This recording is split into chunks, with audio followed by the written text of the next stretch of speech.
Selamat malam para pemirsa di Indonesia. Kembali bersama dengan Smarter Health Indonesia. Pada malam hari ini kita akan sama-sama belajar mengenai stenosis aorta dari Dr. Edgar Tay dan juga Dr. Goh Ping Ping dari AHPC. Saya akan memperkenalkan secara singkat dulu ya mengenai Dr. Edgar Tay. Dr. Edgar Tay dilatih di Royal Brompton Hospital yang terkenal di dunia di London di Inggris. Selama menjabat sebagai Direktur Program Penyakit Jantung Struktural di National University Heart Centre of Singapore, beliau memprakarsai program Transcatheter Aortic Valve Implantation iaitu TAVI dan juga program Mitra CRIP, Mitral Valve Repair, program implantasi katup baru perkutan dan program Balloon Pulmonary Angioplasty untuk hipertensi pulmonar thromboemboli kronis. Sedangkan Dr. Goh Ping Ping, beliau melakukan fellowship klinis di cardiac imaging di Cleveland Clinic Foundations di USA dan telah bekerja sebagai dokter jantung di berbagai institusi publik di Singapura. Pada tahun 2007, ia diangkat sebagai kepala Departemen Kardiologi di Changi General Hospital dan secara khusus dia adalah pendorong utama program Infak Myokard Akut yang menyediakan perawatan lanjutan dan komprehensif untuk pasien serangan jantung. Good night, good evening Dr. Goh and Dr. Tay. Selamat malam. Kita akan belajar dari Dr. Goh dulu. Habis itu kita akan sama-sama belajar dari Dr. Tay. Dan para pemirsa, saya kembali mengingatkan sudah boleh mengetik pertanyaan yang ingin ditanyakan nanti di akhir dari presentasi. Jadi saya akan membacakan dan Dr. Goh dan Dr. Tay akan menjawab pertanyaan yang sudah diketik. Okay, Dr. Goh, maybe you can start your slide. Okay, thank you very much. So this first part of our talk will be telling us what is aortic stenosis, how does it show up in patients, and how do we diagnose it. Kita akan sama-sama belajar apa itu stenosis aorta, bagaimana itu bisa terjadi, dan bagaimana kita mendiagnosanya. So our heart has four valves or doors. As you can see in this diagram, there are two valves on the left side and two valves on the right side. So this evening, the valve that we want to concentrate on is the aortic valve, which is the one through which blood gets pumped out of the heart to the rest of the body. So it's a very important one. Jantung kita memiliki 4 katup, 2 di kiri dan 2 di kanan. Dan pada malam hari ini kita akan fokus untuk belajar mengenai katup aorta yang di sebelah kiri. Ini adalah katup yang memompa darah keluar dari jantung ke seluruh tubuh. Jadi ini adalah satu katup yang sangat penting.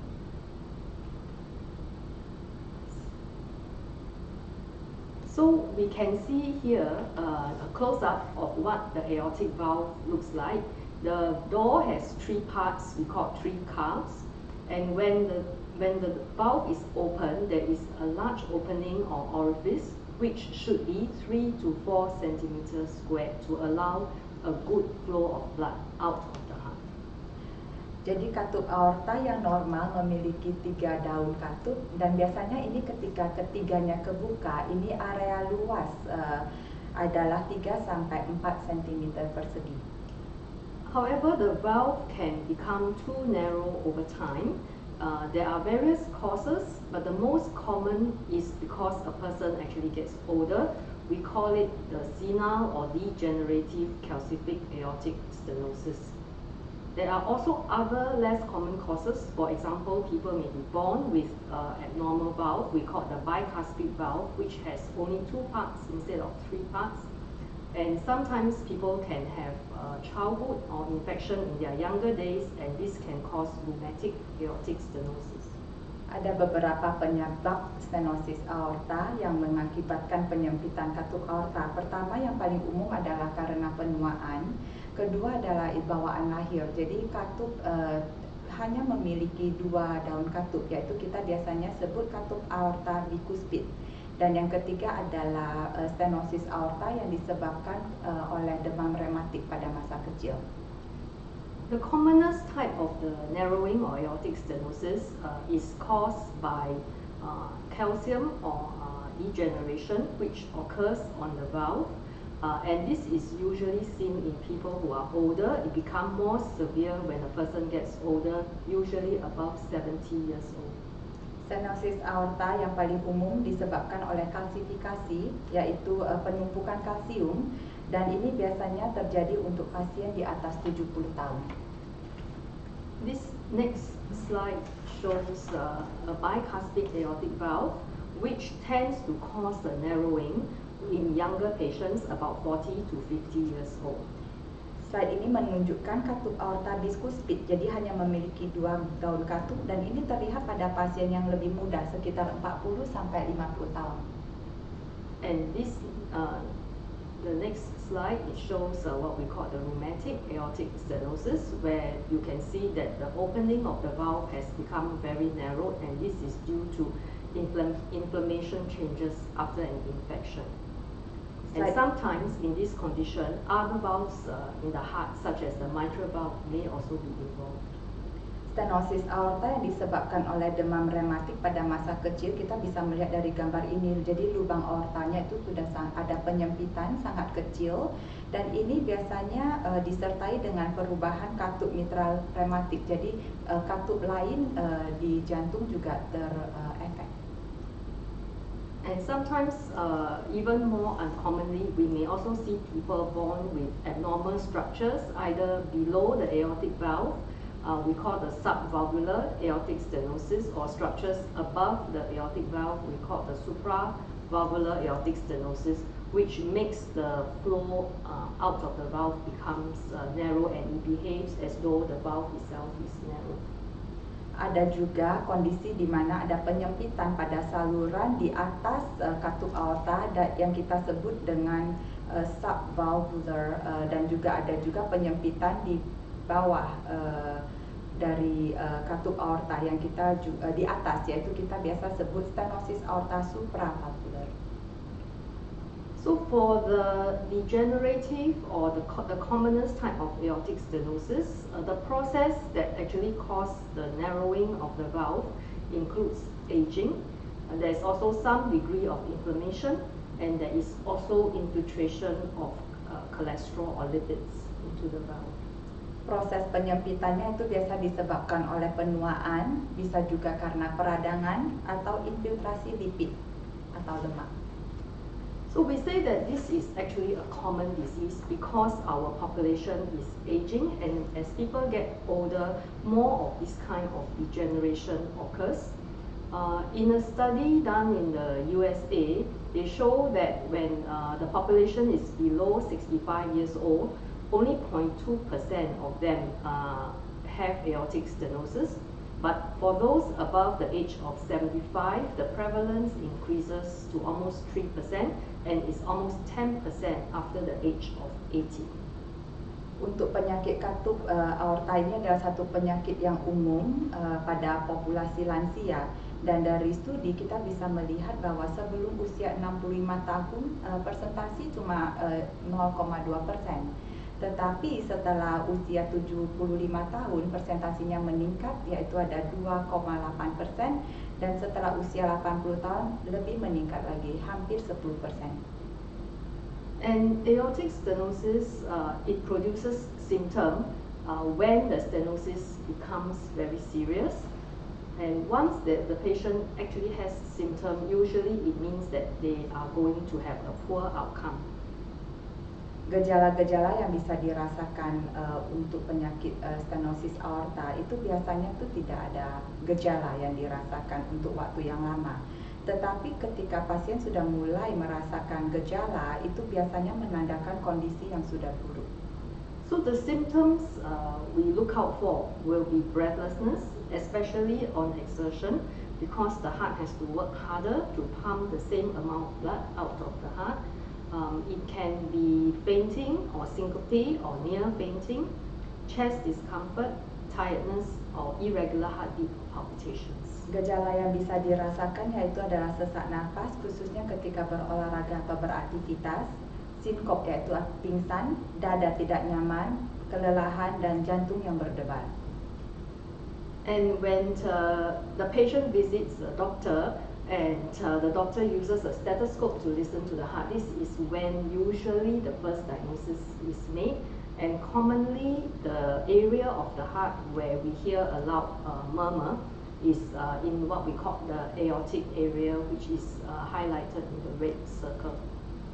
Biasanya kalau kita ke dokter, dokter akan memakai stetoskop dan akan mendengar suara jantung kita, dan ketika itulah pertama kali mungkin akan didiagnosa stenosis aorta ini ketika bisa didengar suara murmur. Dan ini biasanya di stetoskopnya akan diletakkan di bagian yang ada di lingkar warna merah. And the heart murmur actually can move upwards, or we call radiation, where it can also be heard over the arteries in the neck area. Dan suara itu, murmur itu juga bisa menjalar ke bagian arteri leher. And to make actual diagnosis, we need some kind of an imaging. The recommended imaging to diagnose aortic stenosis is what we call the transthoracic echocardiogram, which is an ultrasound of the heart. Cara mendiagnosa stenosis aorta adalah melalui transthoracic echocardiogram, yaitu adalah ultrasound jantung. When we do an echocardiogram for a patient, first we will confirm the diagnosis of a narrowing of the aortic valve. Then we will have to determine how severe it is, because some patients may have only mild and some patients may have moderate or severe narrowing. And thirdly, we will assess for other related valve problems, because in some conditions maybe they also have other heart valve disease. And lastly, we will assess the heart function. Dari ekokardiogram yang dilakukan ada beberapa hal yang kita bisa periksa, yaitu konfirmasi diagnosis. Tentu kita bisa menentukan tingkat keparahan atau stadium stenosis aorta, apakah parah ataukah masih ringan.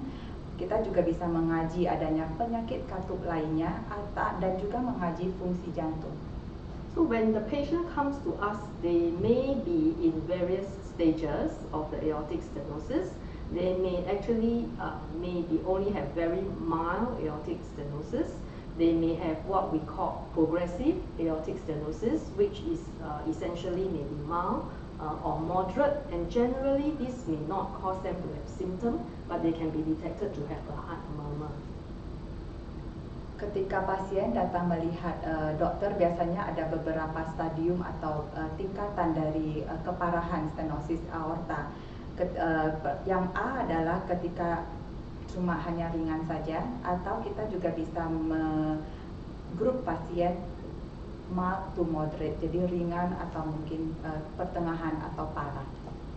In patients who have severe aortic stenosis, some of them may not yet have much symptom, but the diagnosis can be detected when doing the echocardiogram by measuring the velocity of the flow of the blood, by calculating the area of the valve, so we can still make a diagnosis. Ada pasien sebenarnya penyempitannya sudah parah, tetapi tidak merasakan gejala apapun. Dan dari ekokardiogram ini kita bisa mendeteksi apakah pasien memiliki stenosis aorta, yaitu melalui kecepatan peredaran darah, dan juga kita bisa mengukur luas area dari aorta, apakah masih normal atau sudah menyempit. Of course, the most severe type of aortic stenosis is associated with the symptoms. Dan biasanya untuk stenosis aorta yang sudah parah biasa sudah memiliki gejala. Yeah. And having made the diagnosis, we may also need to do some further evaluation of the patient, either in the form of what we call a transesophageal echocardiogram to have a better assessment of the valve, or cardiac catheterization if we need to study the flow or calculate the effect of the flow of the valve. And if a patient needs to go for further treatment, very often they may need other tests such as MRI or CT scan. Some of them maybe require stress testing. Ada pemeriksaan lebih lanjut yang biasa direkomendasikan ketika sudah dideteksi stenosis aorta, yaitu adalah ekokardiogram, transesophageal, kateterisasi jantung, MRI, CT scan, dan juga tes tekanan. If someone has a severe aortic stenosis, especially if they already have symptoms and if they do not receive treatment, severe aortic stenosis can lead to heart failure and it can also lead to death. Stenosis aorta yang sudah parah tetapi tidak ditangani bisa menyebabkan gagal jantung kongestif dan juga kematian. So when do we actually recommend that the patient go for treatment? Firstly, if they are confirmed to have severe aortic stenosis and they have the symptoms that we have talked about earlier. Kapan perawatan dibutuhkan? Biasanya perawatan dianjurkan kepada pasien setelah bisa diukur bahwa stenosis aortanya sudah parah dan ketika pasien sudah merasakan gejala yang sudah tadi disebutkan Dr. Pu. Secondly, even if they have no symptom but they have severe aortic stenosis and we find on the echocardiogram that the heart function is low, generally less than 50%, or if they need to go for another surgery where we also need to address the treatment of the aortic stenosis at the same time. Perawatan juga direkomendasikan untuk pasien yang tanpa gejala, tetapi ketika sudah dideteksi bahwa ada stenosis aorta yang cukup berat dan fungsi jantung sudah tidak begitu bagus. Yeah, so we will be looking at how to treat this condition, which potentially can cause heart failure and death. And I think the next part you are going to hear from my colleague, Dr. Tay. Bagaimana penanganan dari stenosis aorta? Kita akan sama-sama mendengar dari Dr. Tay apa yang bisa dilakukan untuk memperbaiki dan menangani stenosis aorta. Dr. Tay, we will listen to you on the treatment and the surgeries that can treat aortic valve stenosis. So thank you very much. We've heard about the severity or the seriousness of this heart valve condition, so we're going to go straight into how we can treat this condition. Kita akan sama-sama belajar bagaimana untuk menangani stenosis aorta. So aortic stenosis occurs when the valve itself is blocked and not able to open.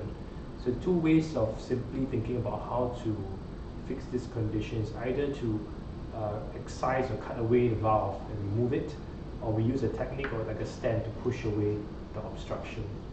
Ada dua penanganan yang bisa ditawarkan untuk mengendalikan atau memperbaiki penyumbatan stenosis aorta ini, yaitu adalah dipotong dan dikeluarkan. Yang kedua adalah didorong penyumbatan yang ada. So effectively there are two types of procedures. The first one is called surgical aortic valve replacement, or in short we call it SAVR. This is really cutting out and removing the obstruction.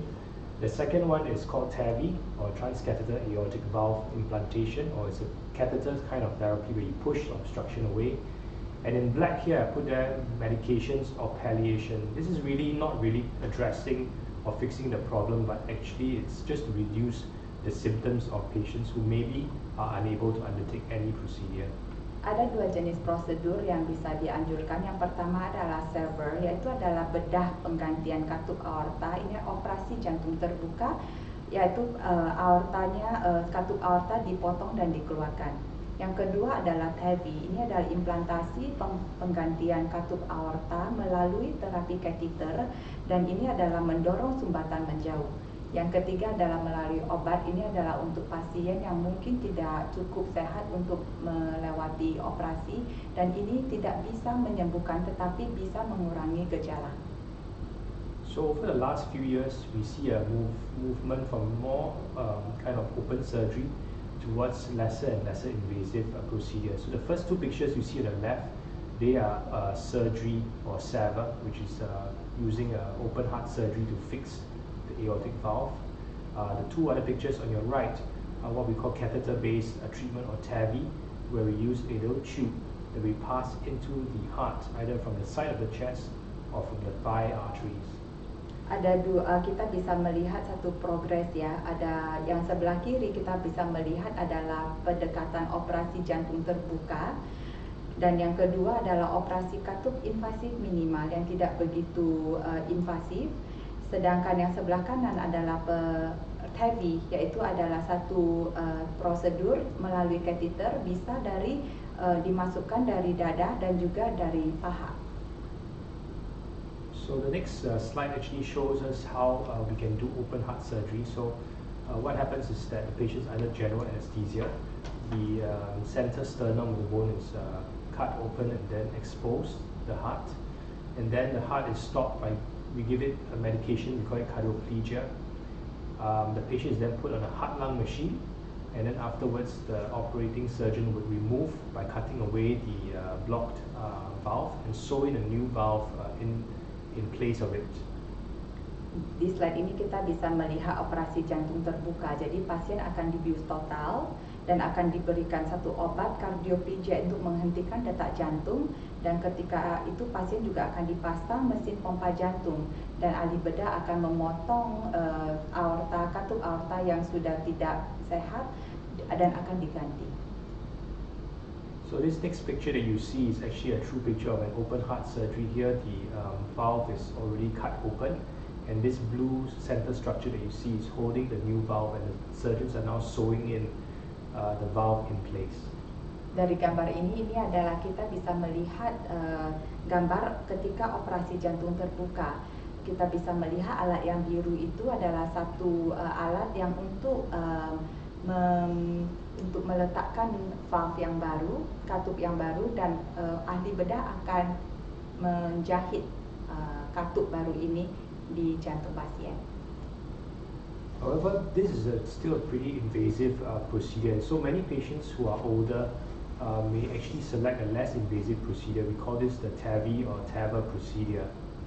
Tapi operasi itu adalah mungkin kadang terlalu besar untuk pasien yang sudah lebih tua. Jadi kebanyakan pasien memilih satu pendekatan yang lain, yaitu TAVI melalui kateter. So the next slide will show a video. This actually shows how this TAVI is done. So if we can play this video, essentially we are passing up a catheter from the leg, and this catheter actually moves up from the leg all the way up to the heart, and it works very much like a stent. Once the balloon and the catheter reaches the obstructed area of the valve, we inflate a kind of balloon, and that will actually open up the valve and improve the blood flow. So here you can see what's happening. The new catheter holding the valve is now crossing over the whole area of the obstructed valve, and in the next few seconds we have a picture which is enlarged, showing how we can actually adjust the position of the valve by moving up and down slightly, or left and right, before we finally inflate it with a balloon, pushing away all the obstructive leaflets, and then finally leaving a new valve in the center of the heart. And once this is done, we will just remove the device from the patient. Kita baru melihat jadi video di mana kateter dimasukkan melalui paha ke jantung pasien, dan akan ada satu balon yang dibuka khususnya di katup aorta yang sudah rusak, dan ketika itu akan dimasukkan satu katup yang baru, dan itu akan membuka kembali katup aorta pasien yang tersumbat tersebut. So the next slide actually shows the final results after the implantation of the TAVI valve, and you can see that actually the external wound that is actually left behind is actually about less than a centimeter. So the recovery from the wound at least is much faster. Kita bisa melihat luka dari setelah prosedur kateter ini dilakukan bisa terlihat cuma lebih dari 1 cm. Jadi untuk proses penyembuhannya itu sangat cepat. There, however, are pros and cons when we always do treatment for patients. So TAVI has some good things, and open surgery also has some good things. So in terms of TAVI, it is associated with lower chance of lower mortality, so survival prospects are better with the surgery. Patients stay in hospital for a shorter time and can return to work faster. They also have are less likely to have a condition called atrial fibrillation or irregular heartbeat, less bleeding, and also less pain from the procedure. Ada pro dan juga ada kontra dari kedua jenis pendekatan ini. TAVI dia lebih minimal, invasif minimal, jadi mortalitas proseduranya tuh sedikit lebih rendah dan juga cuma perlu rawat inap hanya sangat singkat sekali dan pasien sudah boleh kembali beraktivitas lebih cepat dan juga pendarahannya juga lebih sedikit. And open surgery also has some benefits in the sense when the surgeons actually sew in the valve is actually fit even better as a tight seal, so you have less what we call para-valve leakage. The valve may last longer, and the risk of having a pacemaker after the procedure is also less with the open surgery. Tetapi operasi jantung terbuka juga ada keuntungannya, yaitu untuk ketika ahli bedah menjahit satu katup yang baru ini ke posisi yang sudah ada, itu biasanya tuh lebih bisa dikendalikan supaya tidak ada satu kebocoran paravalvular karena dijahit dengan tangan. Jadi lebih bisa dikontrol. Kedua juga lebih butuh alat pacu jantungnya juga lebih sedikit untuk kedepannya dan intervensi ulangnya juga lebih sedikit karena valve-nya, katupnya itu lebih tahan lama. So the next few slides will show you what some of these complications that you heard about are. So the first is this condition called atrial fibrillation. This is a condition where the heart rhythm becomes a little bit irregular after, say, open heart surgery. Ada beberapa komplikasi, kita sama-sama melihat yang ini adalah atrial fibrilasi. Jadi mungkin merasakan jantung berdebar atau sesak nafas dan perlu penambahan obat untuk penanganannya. The second complication that we sometimes see, this is more commonly seen with TAVI, is that sometimes you can have some inadequate seal of the valve with because there are all these calcium and pieces outside, so you have a little bit of a leak. We call this a paravalvular leak. Kedua, komplikasi yang dibahas adalah kebocoran paravalvular. Ini biasanya ketika melalui prosedur catheter yaitu TAVI, karena ada kalsium yang sudah merekat di dalam aorta pasien, biasa itu ada kebocoran karena tidak merekat dengan 100%. Dan jika bocornya tidak ringan, mungkin memiliki efek jangka panjang pada jantung. And then this third slide shows you that some patients may require a pacemaker after either open surgery or TAVI because the electrical conduction down the heart actually passes through some of these valves, very near these valves, so there's a chance of requiring a pacemaker after the procedure. Ada kemungkinan juga pasien memerlukan alat pacu jantung yang dimasukkan ke pada pasien tersebut karena ini biasa melalui yang catheter ataupun operasi bedah terbuka, keduanya memiliki komplikasi seperti ini, ada kemungkinan. Next, we want to talk a little bit about the types of valves that we actually put into patients. So there are two main types of valves. If you go to the next slide, there is actually a kind of valve, we call it metal valve or bioprosthetic valve, what we call a tissue valve. Ada dua jenis katup, satu adalah mekanik yaitu terbuat dari logam, yang kedua adalah katup jaringan.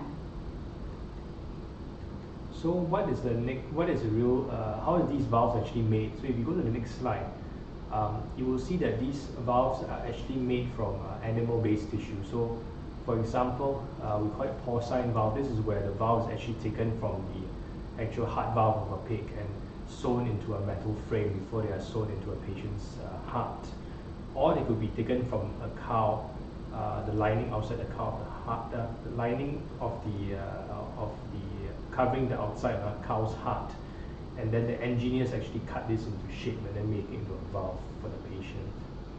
Katup jaringan ini kita bisa melihat terbuat dari yang pertama adalah dari babi, yaitu dari satu dinding lapisan jantung babi. Bisa juga terbuat dari dinding lapisan jantung sapi. So these are surgical valves. We go to the next slide. We will show you that these are the so-called TAVI valves, the ones that we push when we're pushing the old tissue aside, and these are also animal tissue-based valves. Kita bisa melihat ini adalah katup aorta yang dipakai untuk prosedur TAVI melalui catheter. Jadi ini adalah valve yang akan dimasukkan ke dalam katup aorta pasien yang sudah tidak sehat untuk mendorong katup yang tidak sehat dan diganti dengan ini untuk menjadi satu katup yang baru.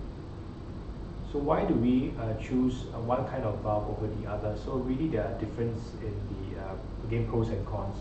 So the metal valve is usually more durable. But these metal valves, they require a blood thinner called warfarin, and a lot of patients will hear this clicking sound when they have a metal valve. Ada pro dan kontra juga bagaimana kita memilih katup apa yang akan kita pilih.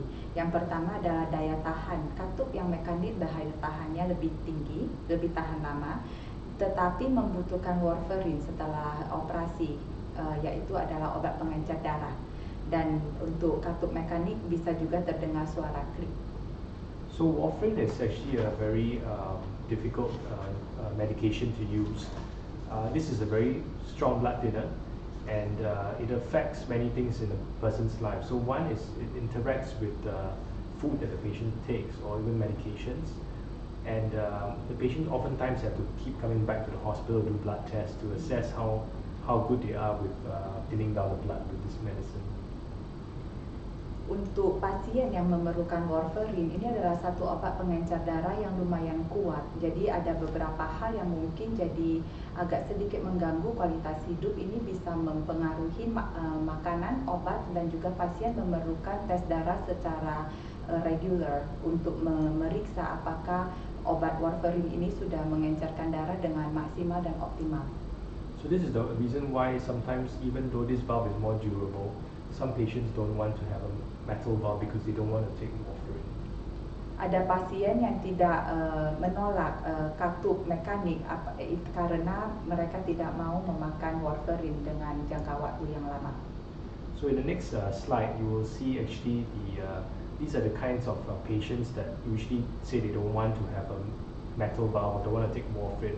For example, those who do sports, when they get injured, it may cause bleeding. Those who have occupations like carpentry, for example, or even a sushi chef, or people who tend to cut themselves, they don't want to take warfarin. Or even young women sometimes who are pregnant, they don't want to take warfarin as well. So these are kind of situations that we always have to think about when we choose their valves. Ini adalah satu grup pasien yang mungkin biasanya menolak untuk memakan warfarin karena ketika mereka melakukan aktivitas yang mereka suka, hobi, olahraga, atau pekerjaan mereka sebagai chef, atau tukang kayu, atau seorang wanita yang mengandung, biasanya mereka tidak mau memakan warfarin. So if you choose, so some patients because of this they choose a tissue heart valve, and we know that tissue heart valve, the main thing is even though it's quite easy, you don't have to take warfarin, but you see from the next slide that actually the tissue valve may not be as durable. So if a patient receives a surgery with a tissue valve, at about 20 years, 2/3 of them would probably require a repeat operation. Pasien yang tidak mau memakan warfarin dan akhirnya memiliki katup jantung yang terbuat dari jaringan, ini biasanya memiliki ada beberapa kontra, yaitu adalah untuk katup jantung yang terbuat dari jaringan ini daya tahannya tidak sebagus katup mekanik, dan untuk pasien yang biasanya melakukan operasi pada umur 20 tahun, 2 daripada 3 pasien itu akan membutuhkan operasi ulang. So the next slide actually shows you that if you compare all the studies of mechanical valves and tissue valves, mechanical or metal valves tend to last longer. Ini adalah satu studi di mana kita bisa melihat adalah katup jantung mekanis itu tahannya lebih lama. So the other group of valves that we talk about, which is the tissue valves, called the valves that we use for TAVI, so far they are very new, so they have up to about 8 to 10 years of information. So we know that so far they behave quite similar to the surgical tissue valves. Ini adalah satu katup TAVI yang baru. Ini baru dipakai dan dimulai di bagian medis, bagian kesehatan 8 sampai 10 tahun. Tetapi dari studi kita bisa melihat katup yang baru ini lumayan bagus.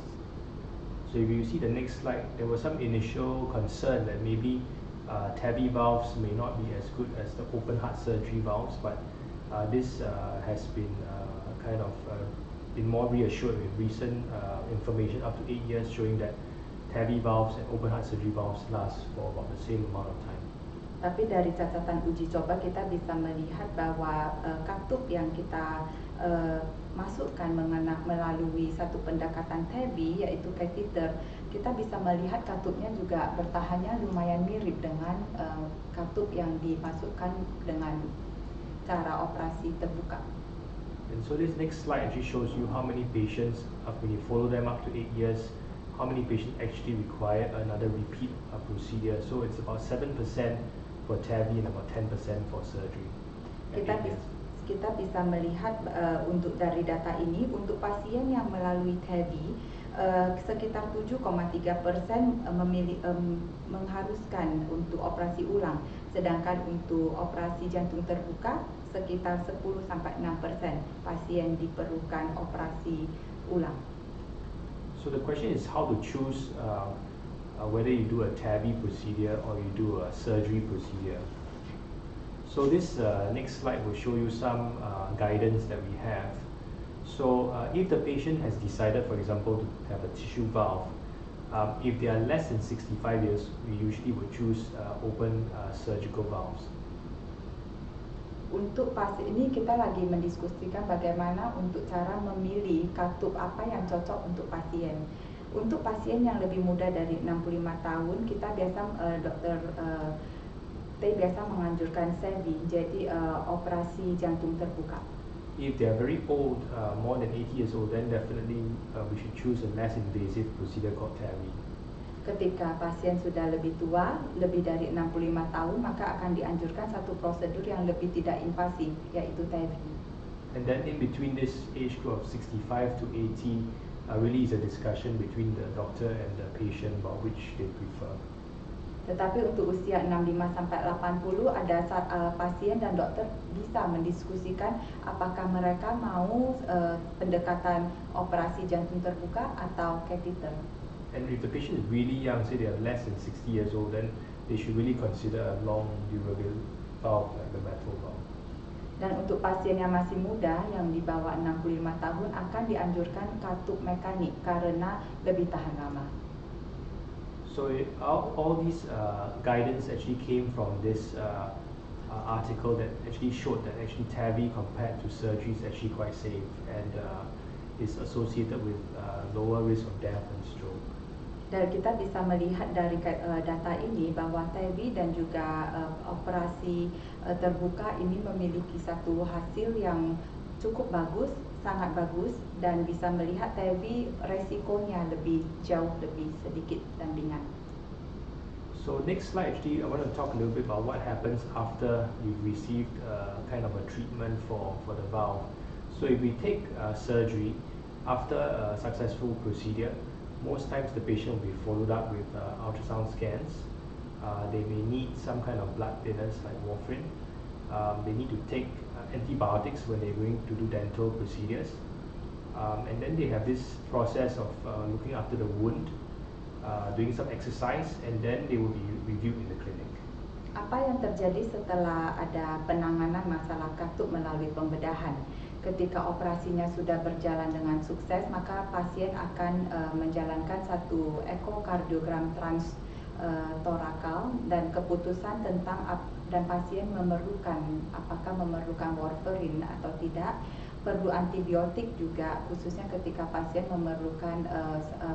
perlu ke dokter gigi, juga memerlukan perawatan luka, rehabilitasi jantung, dan juga ulasan klinis. For TAVI, the management after the valve treatment is about the same, except the wound care maybe will be a little simpler. Untuk penanganan setelah pasien menjalani TAVI sekitar sama dengan ketika menjalani operasi jantung terbuka, tetapi untuk lukanya karena jauh lebih kecil, lebih dari 1 cm, maka perawatan lukanya sangat minimal. I want to also emphasize for those patients who are listening in who have already had an artificial heart valve in the heart, it's very important for them to make sure that they take antibiotics when they go for dental procedures. because they are at risk of developing infection. And if an infection occurs on the valve after, say, a dental procedure, they can get a very bad infection that goes into the valve itself.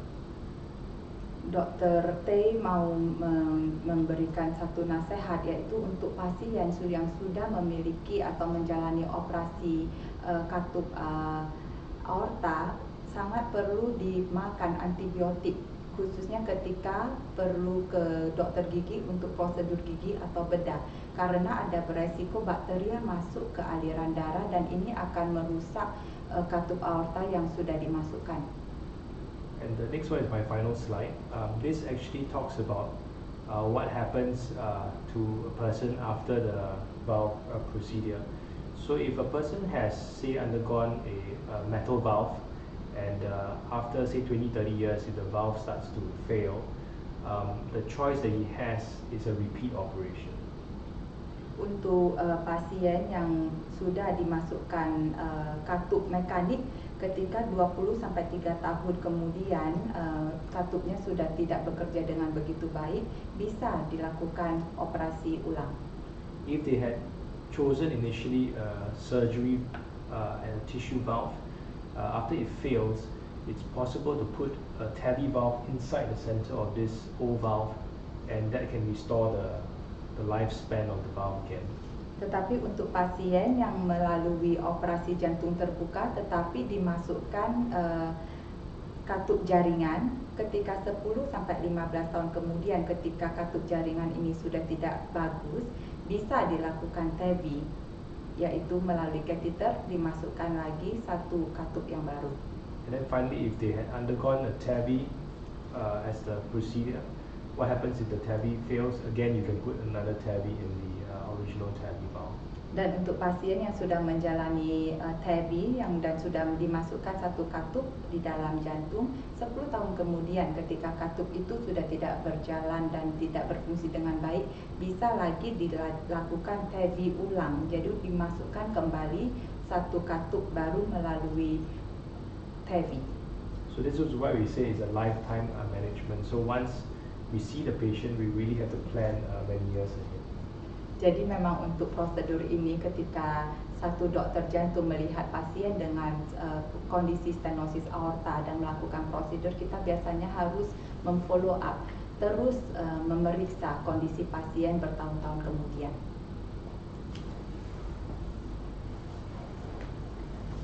Para pemirsa, sekarang kita akan sama-sama ke Q&A, questions and answer. Jadi saya akan mulai dari pertanyaan yang sudah dikumpul dari Facebook Live Sessions. So we are now going to Q&A and I'm going to ask the questions that we have from our Facebook Live. I will say it in Bahasa first. In English first. Okay, my relative's child has congenital heart valve defect. The valve cannot open normally. He is now 1 year and 8 months. Can it be cured totally so he will not have problem in the future? Anak kerabat saya dari lahir punya cacat katup jantung. Katupnya tidak bisa terbuka normal. Usianya sekarang 1 tahun 8 bulan. Apa bisa disembuhkan total, Dok, supaya tidak ada masalah saat dewasa? Dr. Tay. Okay, sure. So I think this is an important question. A young child with a heart valve doesn't open well, and this is a very young, really young child, 1 year old. Yes. Yeah. So it's most likely a congenital or inborn problem with the valve. There are many types, but if this is an aortic valve, which is where this location is, then firstly the doctor who looks after this patient will first have to determine which level the narrowing of the valve is. These congenital valves, as what Dr. Goh had earlier explained, it can happen below the valve level, or higher above the valve. And if it occurs at the level of the valve itself, sometimes one of the treatments that can be offered is what we call a balloon dilatation. So this is usually done by what we call a pediatric cardiologist. It's actually a heart specialist who looks after children. And they can sometimes use a small balloon to dilate the valve to help it open better. If that is not possible, sometimes the surgeons may have to do surgery to fix this obstruction. to change to a new valve. Yes, they will reconstruct the area and make a little valve for the baby to grow. Oke, jadi karena ini kasusnya lumayan kompleks karena untuk anak yang masih muda sekali, masih berumur 1 tahun, Dr. T merasa ini kemungkinan besar adalah bawaan lahir ketidaknormalan katup aorta ini. Dan ketika ada masalah ini, biasa kita perlu memeriksa seberapa parah katup aorta ini penebalannya atau seberapa besar tersumbatnya. Dan kita juga perlu memeriksa apakah penyumbatannya itu ada di katup aortanya sendiri atau di bagian atasnya atau di bagian bawahnya seperti yang tadi Dr. Goh sudah menjelaskan. Dan juga Dr. T menasehatkan ada satu terapi penanganan yang bisa dilakukan yaitu melalui balon. Itu biasa dilakukan oleh ahli jantung yang biasa menangani khusus anak-anak. Ini jadi ada satu balon yang dimasukkan dan untuk membuka katup aorta pasien. Dan kalau itu tidak bisa ditangani oleh prosedur balon, biasa akan juga dianjurkan operasi bedah jantung terbuka. Jadi dokter akan melihat dibuka dan akan memperbaiki katup aorta yang tidak normal itu. So for this kind of case, it still can be fixed by surgery. Yes. Jadi untuk masalah ini masih bisa ditangani dengan operasi. Go to my next question. My brother has undergone surgery for AS 8 months ago. Now he has palpitation, although he doesn't do much activities or exercise. Is this normal? Should he go back to his cardiologist? Yes. So palpitations, to us it signifies that the patient may have abnormal heart rhythm. So definitely after surgery there has been a lot of stress on the heart. There is new structures in the heart, and heart function may also change. Of course, we always hope it gets better, but sometimes, occasionally, the heart function maybe get worse. Then we may also consider there could be other complications from the surgery, for example, inflammation of the covering of the heart. So various causes can lead to palpitations.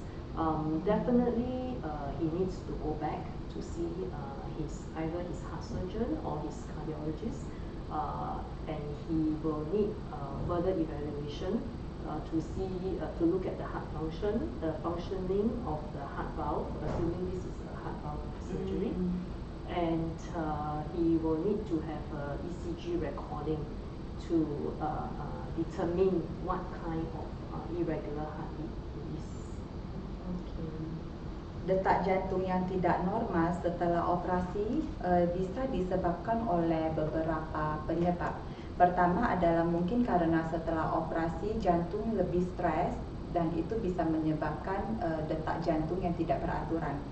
Juga setelah operasi fungsi jantung bisa juga melemah dan kemungkinan dari operasi ada terjadi satu inflamasi yang menyebabkan jantung juga berdetak dengan tidak teratur.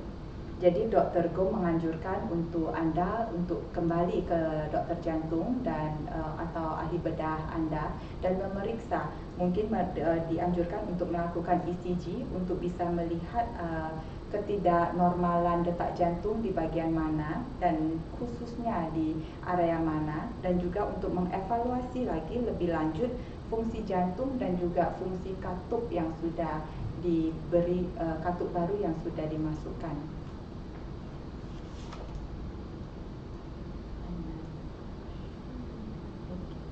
Doctor, I've had heart valve repair surgery and now I have a swollen heart problem. Can my swelling be reduced? Dokter, saya sudah operasi repair katup jantung, sekarang masalah jantung bengkak. Apa bisa jantung berkurang bengkaknya? So this is a question of after valve operation, patient's heart is swollen.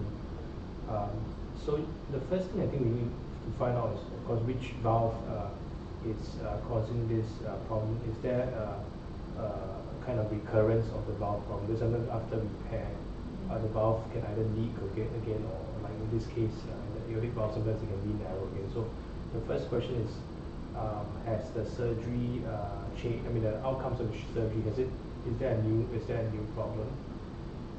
If there isn't, then there are sometimes certain reasons why hearts can dilate. It could be due to, say, blockage of the heart arteries, irregular heartbeats.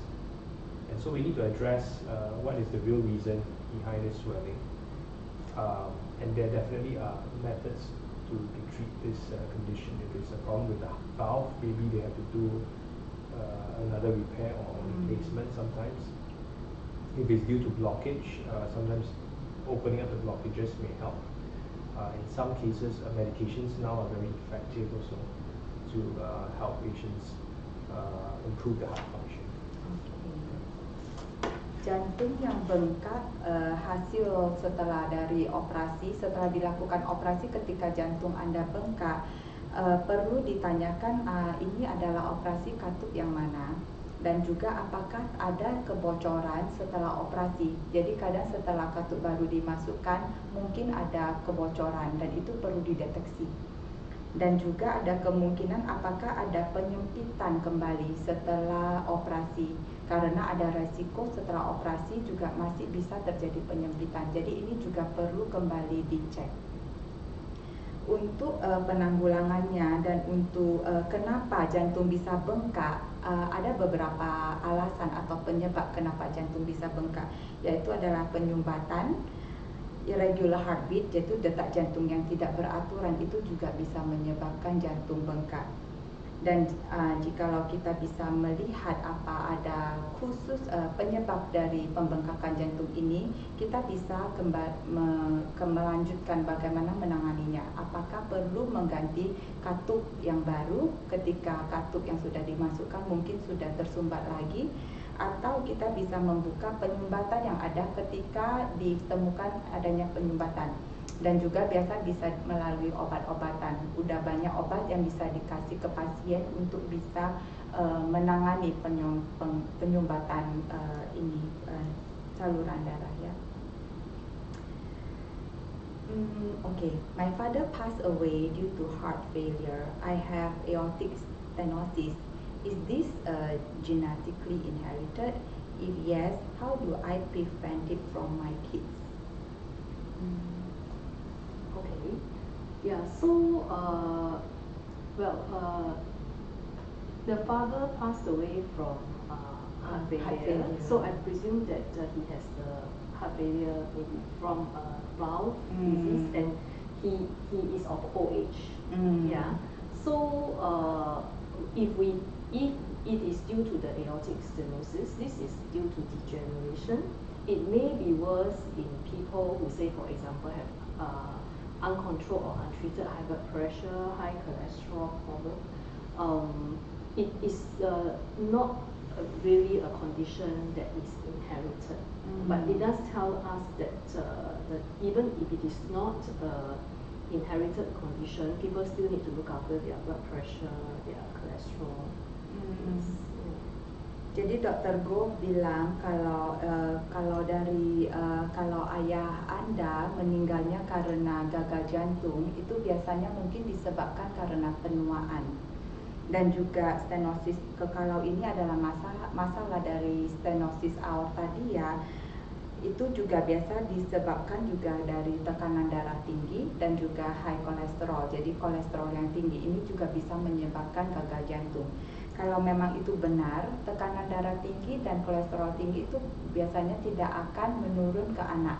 Tetapi juga memang semua orang dianjurkan untuk selalu memeriksa tekanan darah dan juga menjaga kolesterol level supaya tetap sehat. Tetapi ini tidak menurun.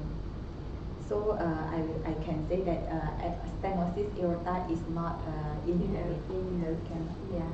Nggak bisa. Jadi stenosis aorta biasanya tidak bisa diturunkan ke anak. Okay, selanjutnya, is the treatment for leaking heart valve same as aortic stenosis?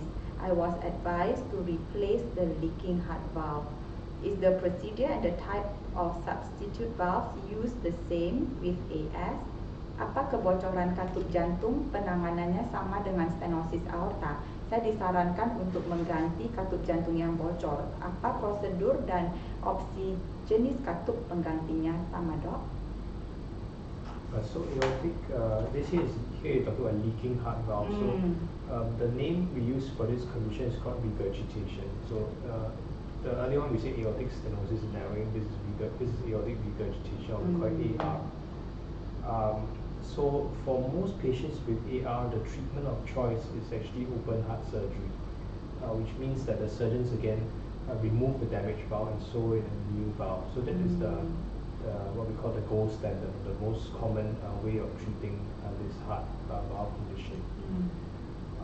However, there are some patients who are very, very ill or very sick and unable to tolerate this open heart surgery.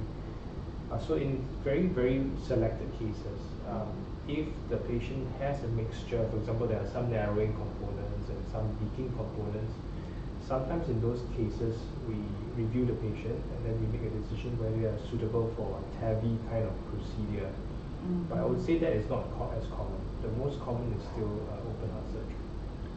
Untuk masalah jantung regurgitation, jadi ini adalah satu masalah jantung yang kebocoran katup jantung ini berbeda dengan stenosis aorta.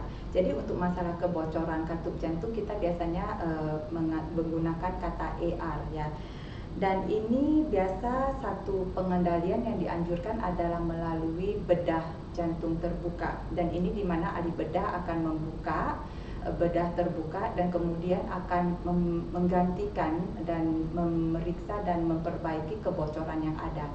Tetapi untuk pasien yang terlalu sakit atau terlalu tua dan tidak bisa melalui bius total atau operasi yang besar, akan dianjurkan untuk mungkin melalui TAVI, yaitu melalui catheter. Okay, next one. My brother has been living with prosthetic valve for 2 years. Lately, his cholesterol level increased. So far, there is no severe symptom, but is this dangerous for his heart? Is there any long-term effect if he often taken cholesterol medicine? Saudara saya sudah 2 tahun menggunakan katup prostesis. Belakangan ini kadar kolesterolnya naik. Sejauh ini belum ada gejala parah. Tapi apa ini bahaya, Dok, bagi jantungnya? Apa ada dampak jangka panjang kalau dia sering minum obat kolesterol?